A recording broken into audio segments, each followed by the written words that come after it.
with 3 bedrooms, 2.5 bathrooms, and one big problem: it's illegal. 17 years ago, Wayne Johnson thought he had permission to knock down his garage and build a new home in its place. There's a problem. His neighbors didn't see it that way, and here's why. Because Johnson's house blocked their view of the ocean. And as our Bill Shields shows us, a judge left Johnson with no other choice but to knock down his new house. We're looking straight out at their second floor. Wayne Johnson thought he did everything by the books. In 1996, he built his dream home in Marblehead with a tiny water view of the harbor.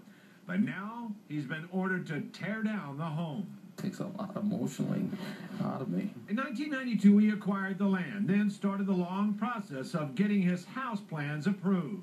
I went to the town, the building commissioner, and showed him the plan that had been surveyed, the new subdivision, and he said that this was a legal buildable lot. The building commissioner approved it, the zoning board approved it, yet land court overturned it. Right.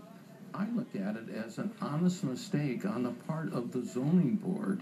This is the rear of his house, 3 stories tall. But in 1996, he told his neighbors he was building a bachelor's bungalow. His neighbors went to land court, and the court ruled against Wayne Johnson. They said the zoning board should have never okayed the project.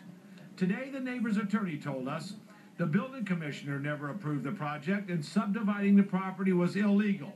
He admitted making bad choices. He can look in the mirror to find out who is to blame. Oh, Eddie, you've made me so beautiful. In town, we asked other Marblehead residents if Johnson should have to tear down his home. It was built not to the correct specifications. The rules are the rules, and if he broke the rules, then you go to jail or you tear your house down. So after all those years of legal wranglings, Wayne Johnson has but a few weeks left in his home. After that, it will be torn down by February 17th. In Marblehead, I'm Bill Shields, WBZ News.